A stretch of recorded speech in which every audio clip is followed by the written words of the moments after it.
અમદાવાદની flyover international company દ્વારા care home work વિઝાના નામે લોકો સાથે કરોડોની છેતરપિંડી કરવામાં આવી હોવાનો મામલો સામે આવ્યો છે.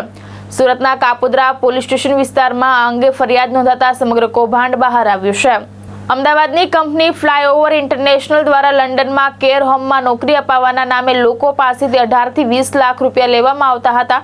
કંપનીના પ્રોપ્રાઇટર ભાવેશ રવાણી અને તેના પરિવારના સભ્યો સાથે મળીને લોકો સાથે છેતરપિંડી આચરતા હોવાના આક્ષેપો કરવામાં આવ્યા છે. સુરતના અશ્વિન માયાણી દ્વારા કાપોદ્રા પોલીસ સ્ટેશનમાં છેતરપિંડીની ફરિયાદ નોંધાવવામાં આવી છે. અશ્વિન માયાણી દ્વારા 7 લોકોને આ કંપની મારફતે વિઝા આપવામાં આવ્યા હતા. જોકે સૌપ્રથમ 2 વ્યક્તિ વિદેશ જતા ખબર પડે કે કંપની દ્વારા જે વિઝાનું કામ કરવામાં આવે છે તે ફ્રોડ કંપની ઊભી કરીને કરાઈ રહ્યું છે. લંડનમાં જે કંપનીમાં વર્કના નામે વિઝા મેળવવામાં આવ્યા હતા તે કંપનીને જ ખબર નથી કે તેમના નામે ભરતી બહાર પડી છે. અમદાવાદમાં ભાવેશ રવાણી તેની પત્ની સાથે બોપલના TRB મોલમાં ઓફિસ ચલાવે છે, જ્યારે તેનો દીકરો હર્ષ અને હર્ષની પત્ની નિરાલી લંડનમાં આ સ્કેમમાં ભાગીદાર હોવાનું ફરિયાદમાં જણાવાયું છે. લંડનમાં બેસેલા હર્ષે ઓનલાઈન બોગસ કેર હોમ ઊભા કર્યા બાદ નોકરીના નામે લોકો સાથે છેતરપિંડી કરી હોવાનું સામે આવ્યું છે. અશ્વિન માયાણી દ્વારા એમ્બેસી મારફતે આ બાબતે લંડન ગવર્મેન્ટને માહિતી આપવામાં આવી હતી. ત્યારબાદ લંડન ગવર્મેન્ટ દ્વારા તપાસ કરતા સમગ્ર મામલો સામે આવ્યો હતો. ગેરકાયદેસર રીતે વર્ક વિઝા આપવાના નામે 22,000 પાઉન્ડ લોકો પાસેથી પડાવતા હર્ષની ધરપકડ જે તે સમયે લંડન ગવર્મેન્ટ દ્વારા કરવામાં આવી હતી. નોકરીના નામે છેતરાયેલા 7 લોકોના અંદાજે 1 કરોડ 30 લાખ રૂપિયા ફસાયા હોવાનું સામે આવ્યું છે.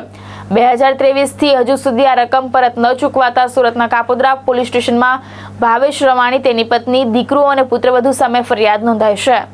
હું અશ્વિન માયાણી, અમારી સાથે 2023માં જે યુકે કેર હોમ નામથી અમે ફ્લાયઓવર ઇન્ટરનેશનલ સાથે કામ કર્યું હતું. એ સમયે અમને એવું કીધું કે 2023માં કોવિડ પછી કેર હોમમાં બહુ માણસોની જરૂર છે અને તમારી પાસે એમ્પ્લોયમેન્ટ હોય તો અમને આપજો. તો એ સમયે અમે ભાવેશભાઈ રવાણી અને હર્ષભાઈ રવાણી અને એમના પરિવારમાં એમના મમ્મી ભાવનાબેન રવાણી અને એમના હર્ષભાઈના વાઇફ નિરાલીબેન રવાણી સાથે કામ કરેલું હતું.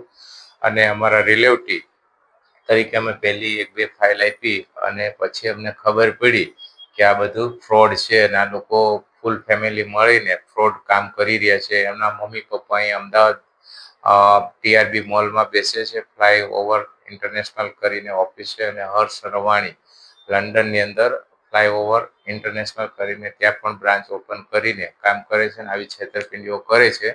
તો એ સમયે અમે પહેલી ફાઇલ જ્યારે આપી એના વિઝા આવ્યા ત્યારે અમારા ક્લાયન્ટ ગયા ત્યાં સુધીમાં અમારી 7 ફાઇલનું કામ રનિંગ હતું અને ખબર પડી કે ત્યાં કોઈ કંપની છે નહીં. આ લોકો બધાએ ઓનલાઈન કેર હોમના લાયસન્સ લઈને બધાની વર્ક પરમિટો શો કરીને માણસોને બોલાવીને ત્યાં જઈને કોઈ વિઝા કામ નથી મળતું. કારણ કે ઓનલાઈન કંપની હોય છે તો એમ્પ્લોયમેન્ટ જઈને ક્યાં કામ શોધવાના. તો આ લોકોને કમ્પ્લેન કરતા તો એમ્પ્લોયમેન્ટ સાથે અભદ્ર ભાષાથી વર્તન કરતા.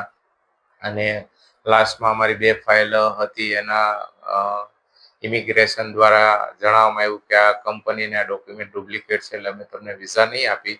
તો અમે એમને કમ્પ્લેન કરી કે આ પેમેન્ટ બધું છે શું છે. તો તે જે ગેરંટી આપી હતી જોબ ના મળે તો અમે પૈસા 100% પાછા આપશું, આ મળ્યું. એ લોકોએ અત્યાર સુધીમાં અમને કોઈ પેમેન્ટ રિલીઝ કર્યું નથી અને ટોટલ પેમેન્ટ અમારું અત્યારે 1 કરોડ 30 લાખ આજુબાજુનું પેમેન્ટ છે. અને આવા ઘણા લોકોનું એ લોકોએ કરી નાખ્યું છે અને એ લોકોને ખબર જ હતી કે આવી સિસ્ટમથી થાય છે. અને એ લોકો ઘણી બધી અમદાવાદમાં બી આવા પબ્લિકના એજન્ટોના પૈસા, ક્લાયન્ટોના પૈસા લઈને પ્રોપર્ટીઓ હાયર કરીને ફરે છે. લંડનમાં પણ આવી રીતના પ્રોપર્ટીઓ લઈને ફરે છે. ગયા વર્ષમાં ત્યાં 2 છોકરાઓનું કામ નહીં થતા એ લોકો ઓફિસ પર નવી વર્ક પરમિટ માટે ગયેલા અને એમના માણસોએ એવું કીધું કે 20,000 થી 22,000 પાઉન્ડ થશે, તમે લંડનમાં છુઓ. અને એ લોકોએ રેકોર્ડિંગ કરીને ત્યાંની ઇમિગ્રેશન ગવર્મેન્ટને આપ્યું અને એમને એરેસ્ટ પણ કરેલો હતો હર્ષ રવાણીને. અને ત્યાં જામીન ઉપર છૂટેલો છે. અને ઘણી વખત અહીં ઇન્ડિયા બી આવી રીતના મિટિંગો કરવા આવતા હોય છે અને આવી રીતના લોકોને ફસાવીને પૈસા લઈને આવું કૃત્ય કરી રહ્યા છે ફૂલ ફેમિલીમાં. એટલે એના માટે મને એ લોકોએ પૈસા નહીં આપ્યા એટલે મને ન્યાય જોઈએ, મને મારા એમ્પ્લોયમેન્ટને ન્યાય જોઈએ.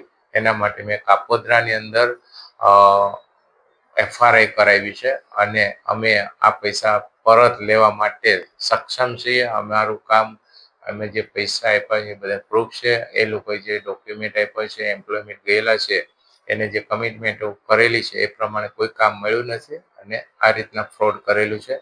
તો ભાવેશ ઉપાધ્યાય, દ્રષ્ટિકોણ ન્યૂઝ, સુરત.